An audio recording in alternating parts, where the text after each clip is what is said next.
This conference will now be recorded. I think you can get hold of this recording from Sarah. She's the lady who will have sent you the invite to this.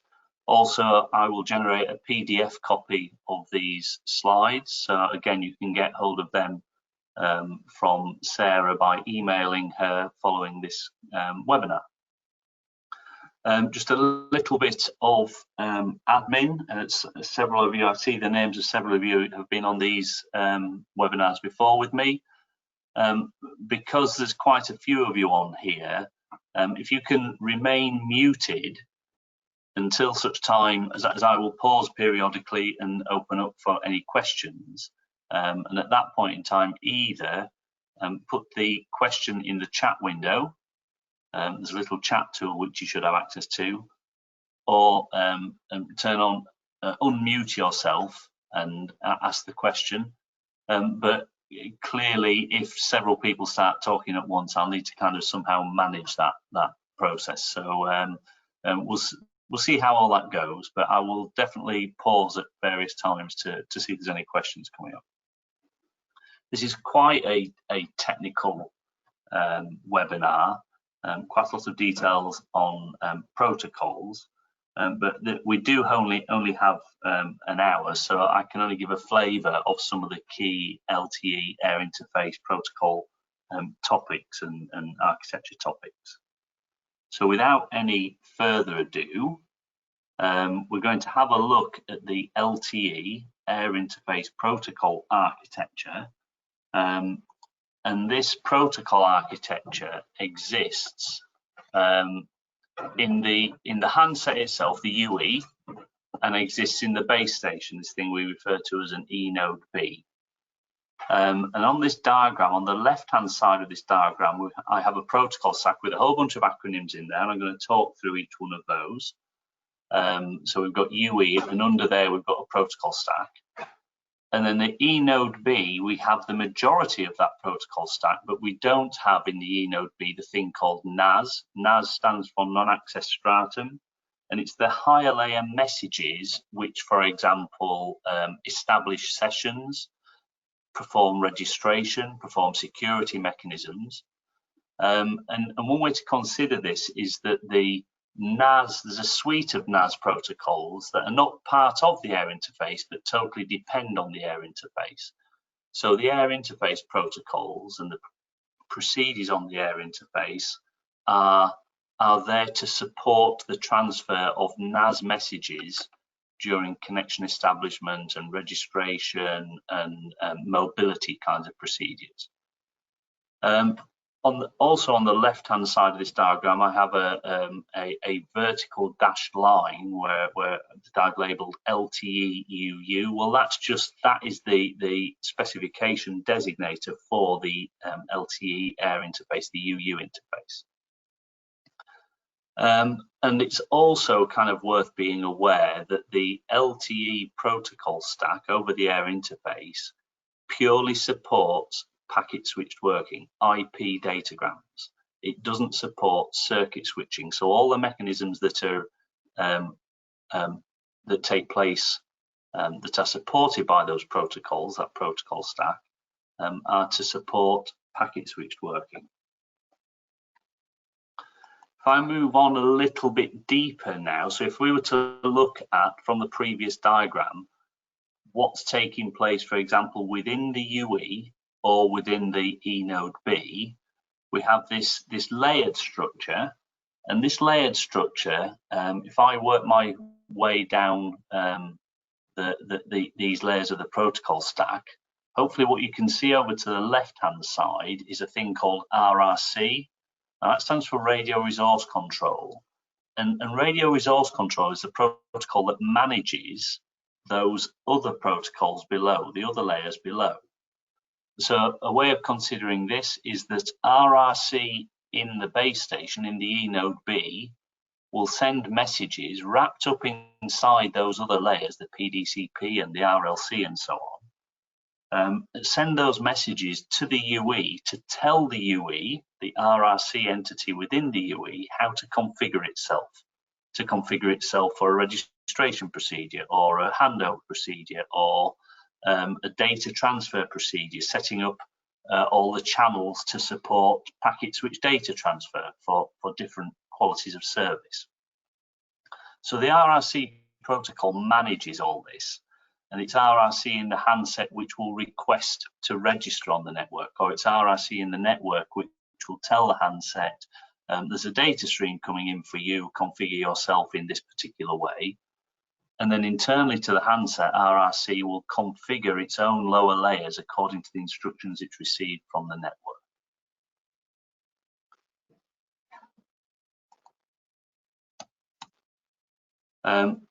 Moving on, as we work our way down through the protocol stack, we have the radio bearers themselves being supported over RLC, but the PDCP layer, Packet Data Convergence Protocol layer, allows multiple packet streams to be carried over the one set of lower layers. So we have a common set of lower layers, the RLC, MAC and physical layer. We have a common set of lower layers, and that common set of lower layers is there to support the PDCP, which is carrying IP packets. So the kind of things that PDCP does is it does IP header compression and allows multiplexing of multiple flows with different PDCP identities. PDCP is also responsible for some of the security mechanisms, such as integrity checking and ciphering. So as we work our way down through that protocol stack, the radio bearers that get transmitted down, get sent down into the RLC layer, those radio bearers have got 3 different modes in which they can be carried, and it's indicated on there as little grey ellipses: TR, UN, and AM. And essentially what that means is there are 3 different types of services that the RLC layer can provide. And when we talk about services here, we're not talking about applications, but services in terms of transfer of content. So for example, the AM mode stands for acknowledge mode, and essentially what that means is every RLC packet that gets sent, or every RLC block, sorry, that gets sent by the handset will get acknowledged by the RLC entity in the network at the base station, and vice versa. If a flow is configured for acknowledge mode in the downlink, then every RLC payload unit that gets sent by the network will get acknowledged by the RLC payload unit in the handset. So there are 3 different modes of essentially reliability there. Acknowledge mode, where acknowledgements take place; unacknowledged modes where sequence numbers are appended but no acknowledgements take place; and transparent mode, where nothing really takes place at the RLC layer other than segmentation. Then what happens is the RLC passes these blocks down to the lower layer, down to the MAC layer, in what are called logical channels. And logical channels are defined by their purpose. For example, a paging channel, or a dedicated control channel, or a common control channel. The names of those logical channels and the structures of them are according to their function. Logical channels get sent down to the MAC layer. The MAC layer, medium access control, is responsible for multiplexing them together, putting identifiers on them, and scheduling them at the right time. And on the receive side, the MAC layer is responsible for recognizing that what multiplexing is taking place, recognizing what identities have been put on there, and extracting the content that they can then pass to the higher layers. Finally, what happens then is the MAC layer passes down these multiplexed channels, so several logical channels can be combined into one transport channel. They get sent down to the physical layer, and in the physical layer is where they get allocated a particular error correction routine, a particular framing structure, a particular amount of interleaving, and transmission, so assignment to an antenna, modulation, all the kinds of functions that take place down at the physical layer, because this is an LTE radio link, so using all the radio mechanisms to generate a radio signal. I'm gonna carry on with a few more slides, and then I'll pause for a chance for questions.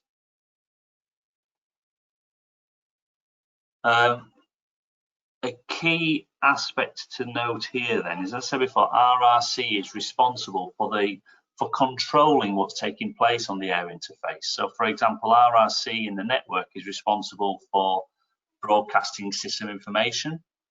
And in terms of broadcasting system information, that indicates, for example, which network this node B belongs to, what the rules are for access on this node B. It's responsible for sending paging messages, establishing and maintaining and releasing connections, allocating identifiers, and a whole bunch of other stuff like that. I'm not going to go through every one of these bullets, but as I said, I think to recognize here is that RRC, Radio Resource Control, is the control functionality that manages the air interface. So at a higher level then, it's worth recognizing that from the high layers of the protocol stack, we have control messages, control functions like registration, security establishment. We also have user content. So once you're registered on the network and downloading content, we have IP data streams flowing to the device or from the device. These are carried in logical channels, and the MAC layer is responsible for multiplexing these together. And one difference between LTE and its predecessors, the 3G system, wideband CDMA, is that the transport channels used in LTE are all common. We don't have dedicated physical layer channels in LTE. They are all shared channels, whereas in the wideband CDMA 3G system, some channels can be dedicated and some are common. These are all shared channels. And this means that no entity has dedicated use of the resources. It means that the network has got to schedule, and in LTE, it's on a millisecond basis. The LTE network has got to schedule who gets what transmission in the downlink and what the format of that is, and who gets to transmit in the uplink and what the format of that transmission is. So when we look at how that manifests itself, essentially those layers, I've shown those layers again here, but indicated what some of their key responsibilities are. PDCP, Packet Data Convergence Protocol at the top, is responsible, as I said, for header compression, making the IP headers smaller and carrying out ciphering. RLC layer doesn't do too much these days. It segments, and it can do a level of ARQ, a level of acknowledgement process. The MAC layer is where multiplexing takes place, but it's also where scheduling takes place. So the MAC scheduler in the node B is responsible for all those processes on the left-hand side that deal with scheduling, selecting the payload, priority handling, and retransmission management. And then down at the physical layer, we've got the coding, the modulation, mapping to antennas and such like. So I'm just going to pause for a second and open up for questions. Probably easiest in the first instance if you type a question in the chat window.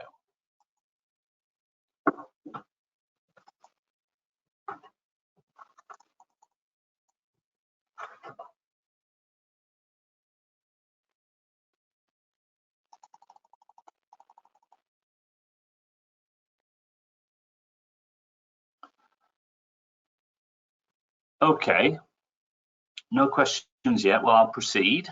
The next thing to recognize here then is that in the LTE Air Interface, just like all the other air interface protocols that we deal with that are standardized, we have this array of channel types and channel names.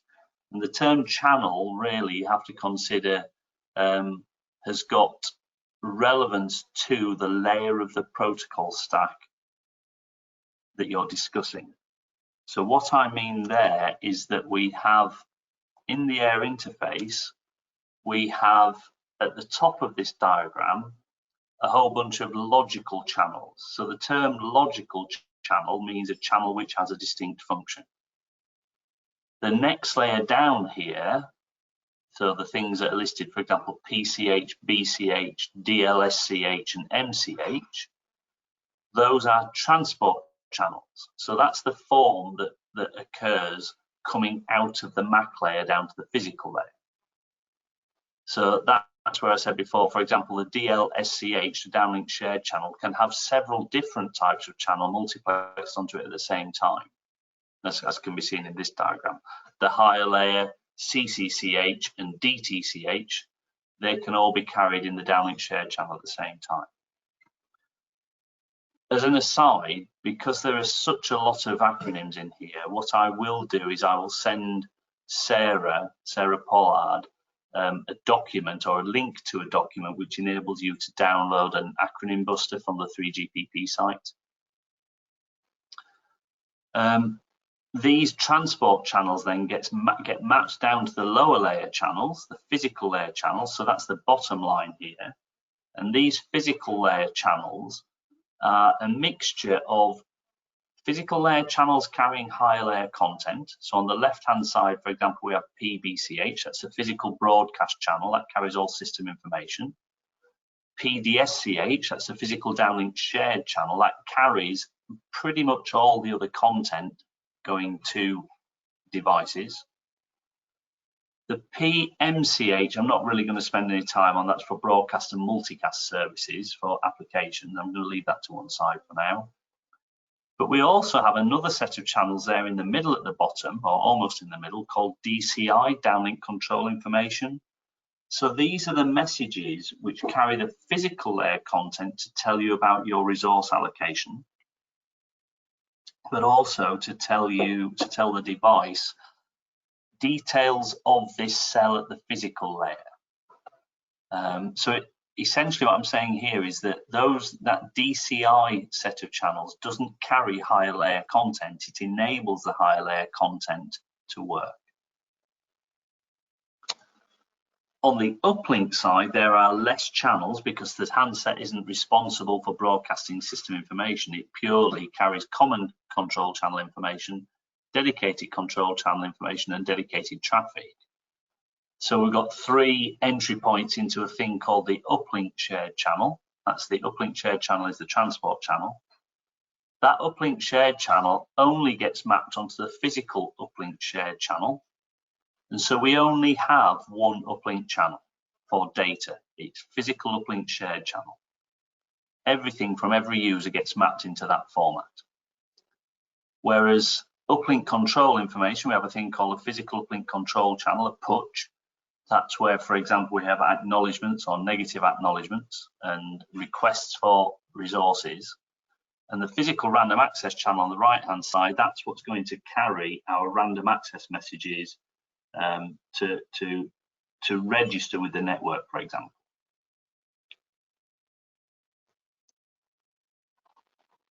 So on the LTE Air Interface, because we have so much dynamic use of channels, there has to be a mechanism which is very, very quick, which allows a device to understand, is a particular transmission for this device and for a particular purpose, without having a lot of higher layer exchange of messages, because they take time. So we have a thing called an RNTI, a radio network temporary identifier. And the radio network temporary identifier, which is listed on the left-hand side, there are different types of them. And so the UE will look for different types of radio network temporary identifiers in the control channel.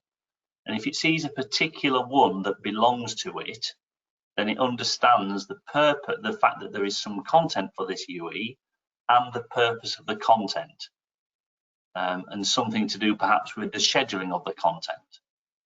So it might be given a random access RNTI or a paging RNTI or a cell-based RNTI for use in different channel types. So the idea here is that there's at the lowest layer in the protocol stack, very low down the protocol stack, there are control messages, and the content of the control message can be determined by the UE and interpreted according to what kind of RNTI, what kind of radio network temporary identifier has been used on that.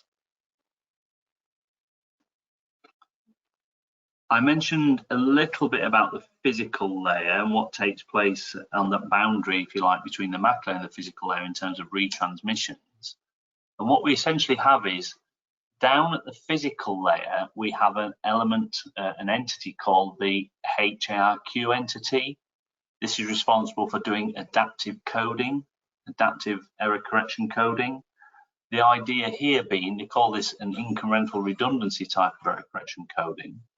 And the idea here is that if this works in both directions, but if the network, for example, transmits a block to the device and the device sends a negative acknowledgement, then the network, the base station, can transmit more error correction details. So then the device has received a larger amount of error correction content, which may then enable the device to decode the content correctly. And with each subsequent transmission of the same block, the device becomes is provided more error correction capability. So they call that incremental redundancy. And this is an error correction technique which can be used very, very effectively when the radio channel changes very slowly. If the interference profile is such that you get slow variations in the radio channel performance, then incremental redundancy is a very efficient way of dealing with that. If you have very, very fast changes, then other techniques tend to be more beneficial, such as the CRC mechanisms or the higher layer error correction techniques, or even the varying the error correction coding type.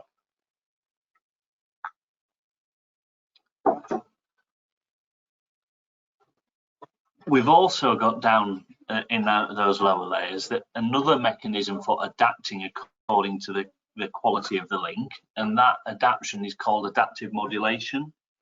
And in adaptive modulation, the modulation type that gets used can be varied between QPSK, which is a low bit rate process, which is highly resilient. You can consider this to be highly resilient to noise on the radio channel, but you don't get the best benefit in terms of throughput. But if the signal quality is quite good, then we could adapt to 16 QAM, where you get increased throughput in the same bandwidth, but it's a little bit less resilient to errors, because the states, in the middle diagram here, we have a 16 QAM presentation, and that 16 QAM has got 16 possible conditions, of which the radio signal will be in one of those at any instance in time. But because they're closer together than the QPSK constellation states, there's more chance of one being confused for another if the radio channel is poor. But if the radio channel is very, very good, quite stable, maybe the device isn't moving very much and the device is quite close to the base station, then you could increase the modulation type to 64 QAM, which gives an improvement again in throughput, but at the expense of error resilience. But you might deal with the error resilience with error correction, or it might be that the channel's very good and there just aren't many errors. So the modulation type can be optimized according to the channel conditions. And of course, the device has got to know what to expect, and the network's got to transmit in what we'd expect to be the best form, with the right amount of error correction, the right amount of retransmission, the right amount of incremental redundancy, and so on. So in order to do this, the UE fairly regularly sends back what they call CQI, channel quality information. That goes back to the network, which allows the network to decide the best transmission format in terms of modulation, coding, amount of resources, power level, and all this kind of stuff. It allows the network to make the best decision in order to schedule downlink transmissions appropriately. So I've talked through some of the key responsibilities of the protocol stack, just picking out a few areas that allow us to try and get a feel for what's taking place, particularly on the lower layers of the protocol stack, the RLC, MAC, and physical layer. So once again, I'm going to pause for any questions. If you have a question, please type this in the chat box, and I'll just wait a minute or so to see if any questions come up.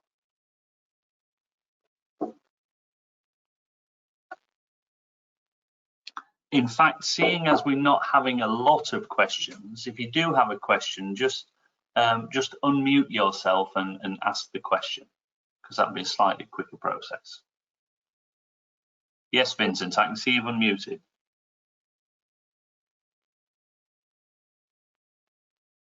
And I can see you've muted again.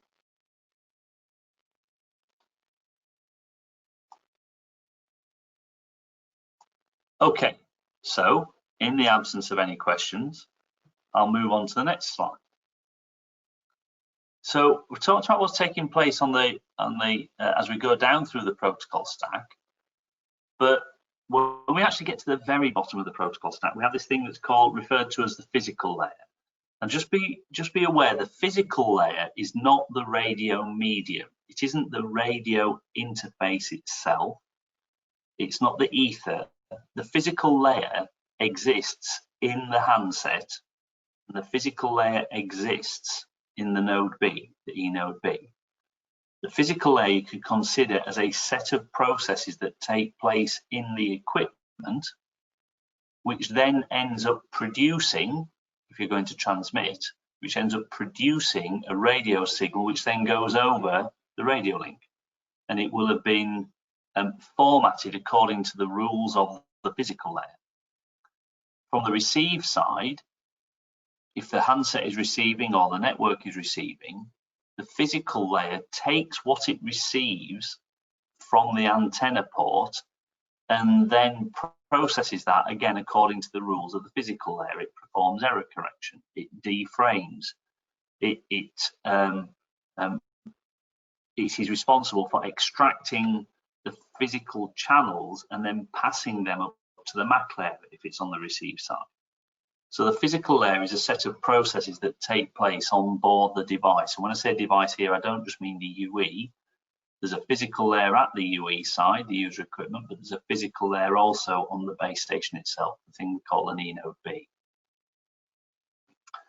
And some of the characteristics of the LTE physical layer, and this is what we see transmitted over the radio link generated by the air interface, is that in the downlink, so this is the top part of this diagram, in the downlink we have a signal type called OFDMA, Orthogonal Frequency Division Multiple Access. We'll talk about the orthogonal aspect in a minute, but as far as the multiple access is concerned, the radio signal has got a bandwidth. Let's say the radio signal itself was 20 megahertz wide, and then at any scheduling instant, a device can be scheduled with a portion of that downlink bandwidth. For example, 5 megahertz might be given to one user for 1 millisecond, or 10 megahertz might be. It's a subset of the entire bandwidth. It is possible to give all the bandwidth to the user, except for control signals. It's possible to give all the bandwidth to a user, but that's not going to make much sense when you have many users wanting to receive content. We also have a standard separation between these, what they call subcarriers, mini radio signals that are sent collectively, and that separation is fixed at 15 kilohertz. In the uplink, so these are transmissions that are coming from the handset to the network, the user device to the network. We don't have OFDMA. It's not very efficient in terms of power on the handset. We don't have to care as much about power use on the network because base stations are plugged into a power source continually. They don't run on small batteries that have got to sit inside a small handset. Whereas the power concerns from a handset perspective, we have to be much more conservative with power. So they use a technique which is not quite as efficient in terms of multiplexing, but it's efficient enough. However, it's more efficient in terms of power management on the device. So in the uplink, individual users get given a single carrier, and multiple of them can be given that at the same time. In this example, I'm showing 3. 2 of them have got 5 megahertz worth of carrier, and 1 of them has got 10 megahertz of carrier. That's what I'm showing on the bottom slide there, bottom of the slide. And again, they will be given that for a millisecond period. And if there's a high throughput requirement, then they may be given it in the next millisecond and the next millisecond and so on. But this is how the network can schedule both in the uplink and the downlink according to the requirements of the applications that are running. I'm going to jump through. No, I'll talk about this slide very, very briefly. So what we find is that the resource blocks that are used to allocate in the downlink and uplink are always in multiples of 12 subcarriers. So that's a multiple of 180 kilohertz. And the idea with this is it gives a standard level of granularity in LTE, which is manageable for the devices. When we start talking about 5G in one of the other webinars, you'll see that granularity can become much higher resolution, so a much lower bandwidth can be allocated.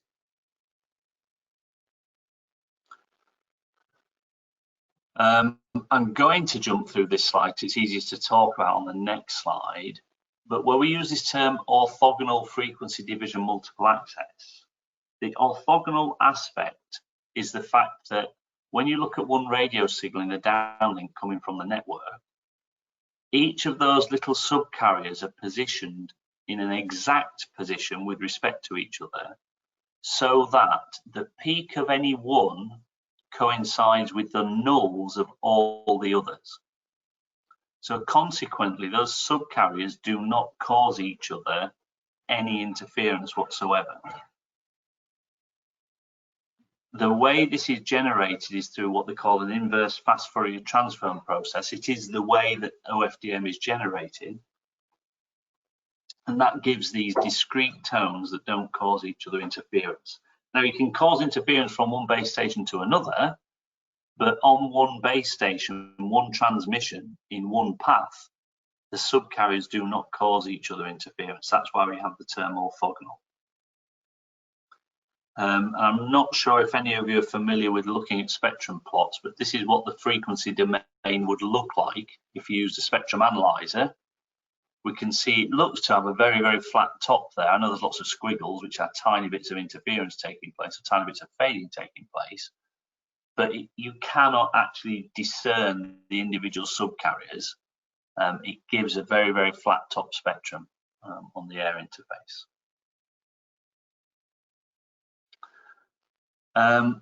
What we also need to account for, or need to recognize in LTE, is that LTE was designed to take account of multiple antenna use. So what do I mean by this? There's a technique, there are several multi-antenna techniques that can be used by LTE, but the idea is on this left-hand side, we've got this thing called DMUX. Well, if we imagine this was the base station, for example, the base station has got a physical channel that's come down through the protocol stack, and it's a stream of ones and zeros, and it needs to be transmitted. Well, what you can actually do is break that down into 2 streams, either 2 identical streams, because that's going to give more resilience, or you could take 2 blocks of data at the same time, modulate them separately. Then it goes through a pre-coding process, which essentially applies a weighting to the amplitude and or phase of the signal before it gets mapped to a particular antenna. And the whole point here then, or one of the key points here then, is that you could put the same stream on 2 different antennas, and providing they are weighted appropriately, and that can be based on feedback from the other end, then the two antennas on the right-hand side here appear to receive two separate and distinct signals, which they can then combine. So if those two separate and distinct signals, or the appearance of those, if they are actually carrying the same content, then you have a better chance of decoding that content. If they're carrying different content, then you actually have an improvement in throughput, because you can potentially send twice the amount of data at the same time, one on one antenna and the other on another antenna. Or we could even go down the route of on one antenna putting content for one user, and on the other antenna at the same time on the same frequency, putting content for a separate user. And there are lots of different, what they call transmission modes. There are at least 9 now different transmission modes, where the processes that take place here vary according to the desired goal. Improved throughput, multiple users, improved beamforming, and such like. Antenna technology has improved so much in the past 8 to 10 years that using multiple antennas can make much better spectrally efficient use of much more spectral efficiency on the radio spectrum, and allows for a much higher number of users within a given cell. Okay, so I'm going to pause again. If anyone has any questions on this point, up to this point, please just unmute yourself and ask your question.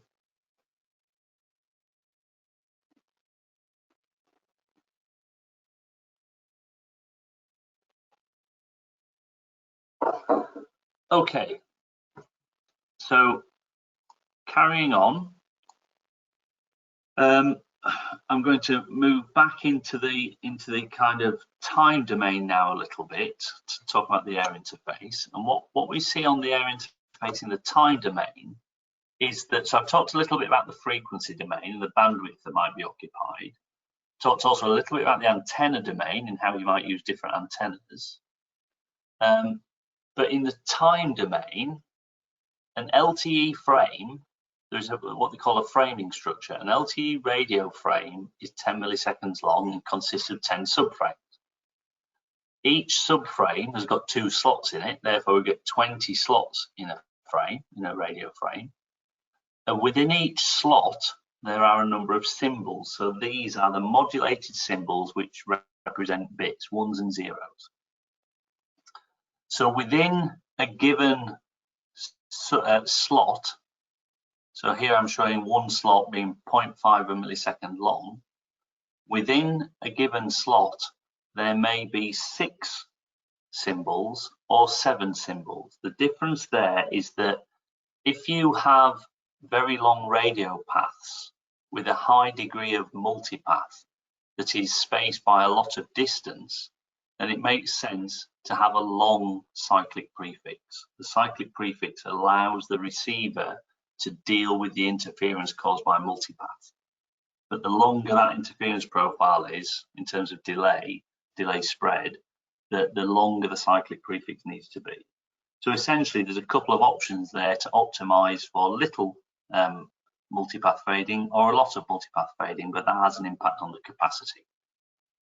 But we have this overall structure of 10 millisecond radio frames, each containing a number of slots.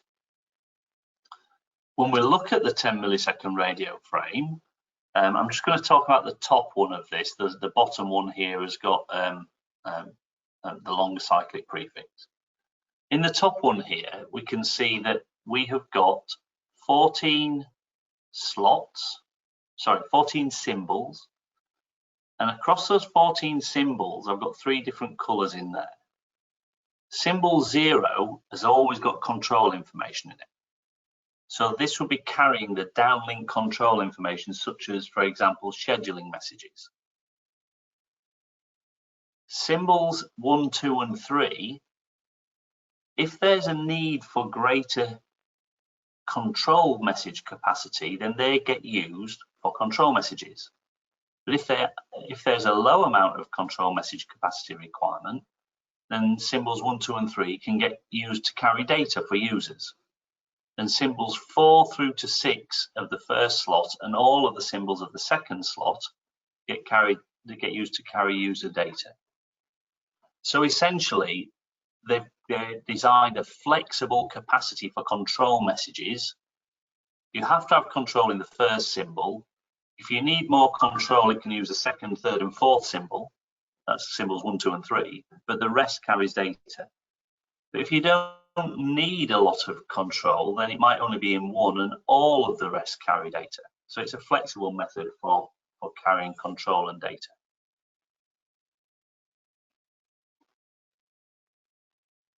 I also wanted to say a few words about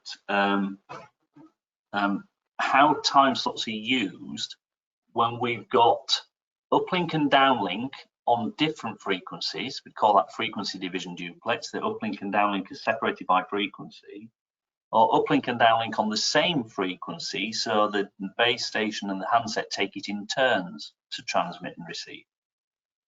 In the top half of this diagram, if we've got uplink and downlink on different frequencies and they are independent of each other, it's quite straightforward. All the time slots in the downlink are for downlink, all the time slots on the second frequency for uplink. But on the bottom part of this diagram, we can see we've got a mix of green and light blue, green being downlink, light blue being uplink, and there are some special slots which allow for transition between downlink and uplink. And those special slots include a guard period, and there's what they call a pilot time slot at the end of the downlink transmission, at the start of the uplink transmission, to allow for alignment. So in TDD mode, you don't get as much throughput because the frequency is shared, and it's more challenging to manage, and there's more control functionality required on there. So we often see TDD mode used in very, very small cells where you're trying to deal with limited mobility, but maybe very high capacity by reusing the frequency again and again and again in neighboring cells. And just for completeness, I put in here the different configurations you might have in TDD mode in terms of apportioning uplink and downlink. Some of these configurations have got a lot of downlink and hardly any uplink, and some are quite even, and the way they are split varies. So that's more, it gives more flexibility for the network operator to decide what would be an appropriate configuration for a certain profile of use for a number of users.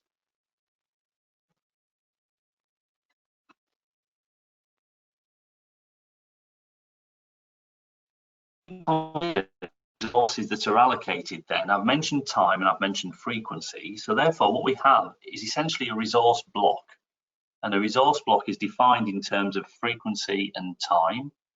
So the smallest resource block size would be 180 kilohertz, that's 12 of those OFDM subcarriers, by 1 millisecond, so that's 12 or 14 symbols depending on which cyclic prefix has been used. So we can look at this grid and say that is a resource block, and a device might be given one of these in the uplink, or a multiplicity of these, or a multiplicity of these over multiple 1 millisecond frames. It's like this flexible grid of resources that the scheduler is responsible for managing.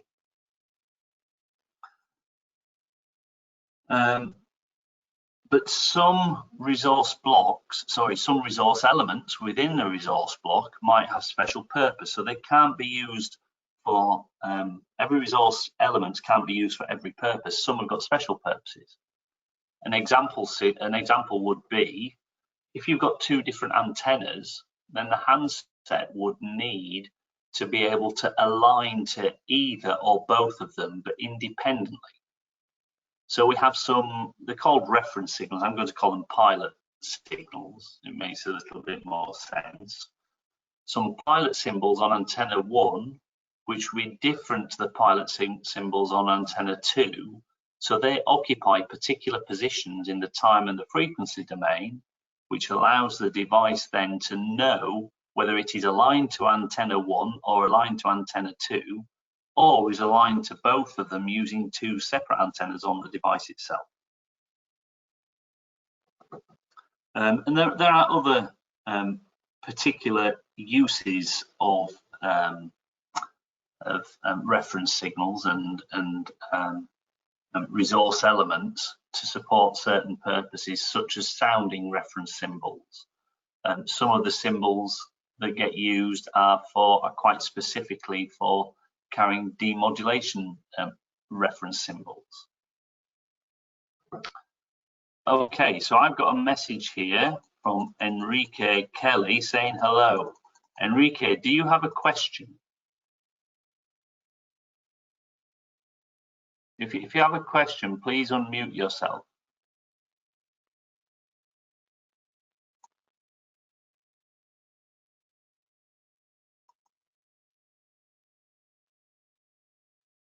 Okay, so I'm guessing that there isn't a question there.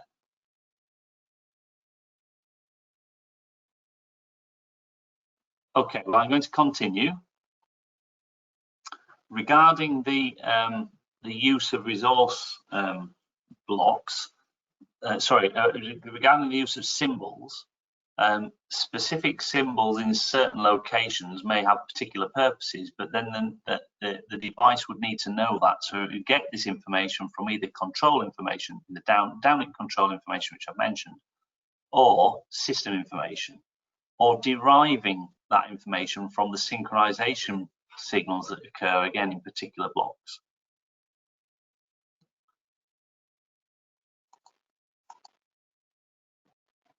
So I thought I'd talk to you about a couple of procedures that take place. One example would be a random access procedure. So what I'm trying to show here is in this random access procedure, the device knows what the PRAT resources are, the physical random access channel resources are. So it will transmit a signal on a certain power level. If it doesn't get a response, then it will increase power and transmit again. If it doesn't get a response, it will increase power and transmit again. And in this diagram, it's after that third transmission that the node B has detected that the UE is transmitted. So the node B can then send what they call a PDCCH message. So that will be in the first 1, 2, 3, or 4 symbols of the transmission to indicate to the UE, yes, you can go ahead. Here's an identity for you. It's only temporary. I'll give you a proper one once you've accessed the network fully. The network derives the timing that's required, and it gives the UE the information it needs so that it can then transmit on the push, the PUSCH. So that's that other physical layer channel.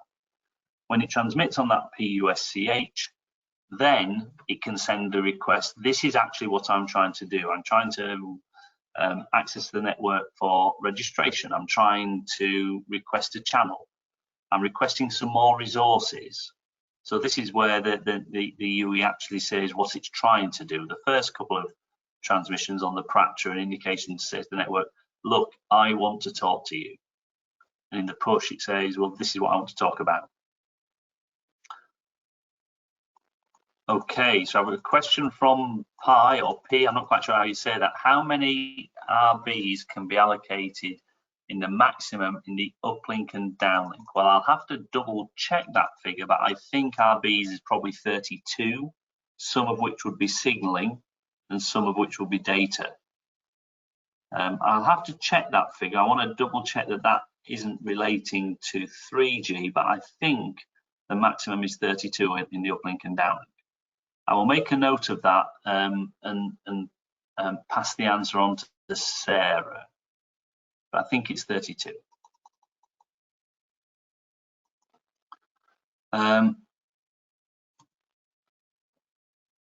When it comes to timing transmissions, we have a mechanism called timing advance. And the timing advance mechanism is a mechanism which allows the network to tell the U to increase, to transmit slightly earlier or transmit slightly later than it is currently transmitting in order to arrive at the node B at the right time and cause minimal interference to other users. Because the radio waves are traveling at a constant speed, that's the speed of light, a UE that is 5 miles from a base station and a UE that is 10 meters from a base station, the time that it takes for those signals to arrive at the base station will be different. And we need to make sure that they don't arrive in a slot that should belong to someone else. So the network can increase or decrease the timing advance value in order to manage the round trip delay time that occurs between sending something from the base station, the device hearing it, and the device responding. So it's an interference management mechanism called timing advance. It's been around for a long time. It was in the GSM system. It's not needed really for 3G systems, but for 4G and for 5G, timing advances is needed. Another kind of procedural aspect is physical layer scheduling. Yes, the answer to that question, timing advance does have the same functionality, the same purpose as timing advance in GSM, but timing advance in GSM is performed in a predefined manner, whereas timing advance in LTE is done as and when needed. So it's more efficient and effective in LTE. So the node B is responsible for scheduling, and it's responsible for scheduling in terms of allocating resources, allocating which format should be used, multiplexing users together, and they can be very local, or they can, one user's content can be spread across the entire bandwidth, but using disparate resources. And the scheduling has got to take into account link adaptation and the H-ARQ.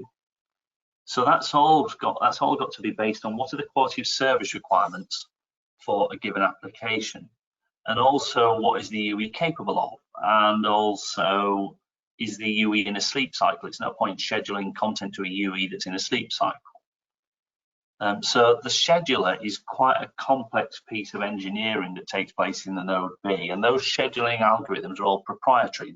The individual node B manufacturers determine how they will manage scheduling for different environments and different profiles. But in general, LTE utilizes channel-dependent scheduling techniques, and the idea here is I've got three user devices here, the green, the blue, and the orange. They're reporting channel quality measurements back to the network, and the network here is scheduling, that's the red dotted line, according to the best user, who's in the best radio conditions at the moment. That doesn't mean that the other users don't get anything. You can use a proportional fair play scheduling algorithm, but essentially what it means is that you offload the most content from the base station as possible. So it's channel dependent scheduling to make best use of the radio resources.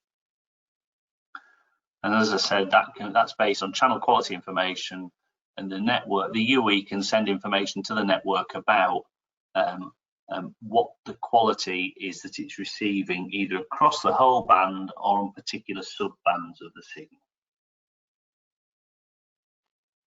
One other LTE Air Interface mechanism is physical layer retransmission, and this happens in the uplink and the downlink, where the device sends a transmission. If that transmission is received with some kind of corruption or not received at all, when the UE knows that there is a transmission, it can send a NAC back. And then that transmission can take place again. If it does receive well, it sends an ACK. So we have different threads occurring concurrently, which means that the receiver, whether it's the base station or the handset, has got to reorder these as they arrive, because they can arrive out of order as a consequence of retransmissions taking place. And the last topic I wanted to talk about with regard to the air interface is quite an important topic. I'll go into it in more detail when we talk about LTE Advanced in another webinar, but as it's an important topic, I wanted to introduce it here, and that is one of carrier aggregation, because most of the network operators these days employ carrier aggregation and most of the devices support it. The idea with carrier aggregation at a high level is that the node B can transmit a number of radio signals in the downlink, in this instance, well, up to 5 radio signals, each one of them up to 20 megahertz wide.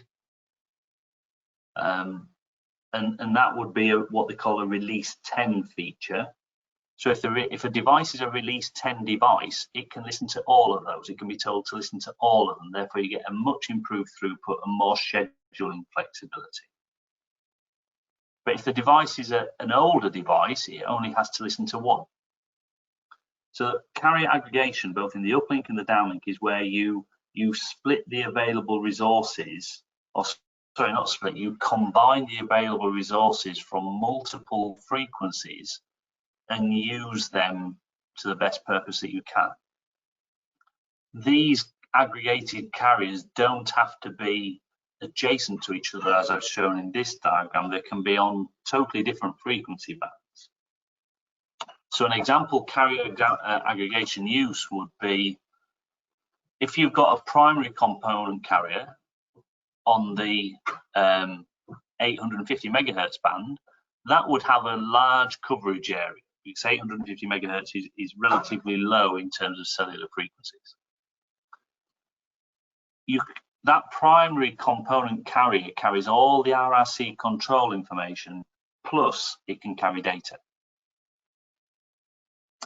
If you had a secondary component carrier slightly higher in frequency, it would have a slightly lower coverage area. And if you had a tertiary carrier, maybe way up in the 2100 megahertz band, that would have an even lower coverage area. And when we look at the kind of use of this, we'd see that the secondary component carriers only carry content. They don't carry the RRC control information. They only carry content, user data. And the idea would be users that are in coverage of all three, so those in the blue ellipse in the middle, they can be scheduled on all three carriers.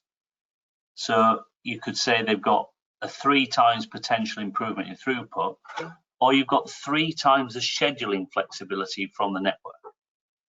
Those that are only on the extremities of this, so those that can only receive the primary component carrier, the orange one, they can only receive content on that one, but because all users are in that orange coverage, the control information for all users is on that primary.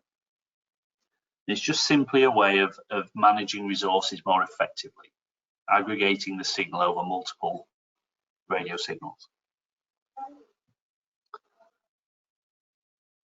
The final thing I just wanted to mention is that for carrier aggregation, the RLC and MAC layers have got to exist in the same node B. So you can't have carrier aggregation where the primary carrier is on one base station and the secondary is on another, because all of the MAC processing where the separation occurs has got to be coordinated within the same base station. So that gets me to the end of a relatively complex overview of the LTE Air Interface. I have double checked Pi, and that the number of radio bearers is 32, is a consequence of the radio bearer numbering mechanism, although that increases in 5G. And that's true for uplink and downlink. So, has anybody got any questions? We're just about at our time limit, but if anyone's got any questions that they want to ask, please feel free to do so now.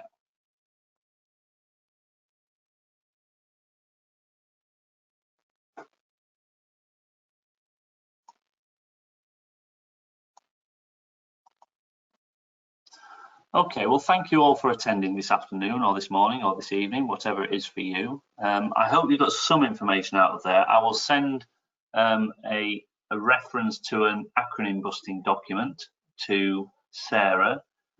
So if you communicate with Sarah, you'll be able to get the PDF version of these slides, and she will also send you either a link, or she may well download the acronym document itself and send it. I'm not sure what she'll do, but you'll at least get details of how to get hold of this.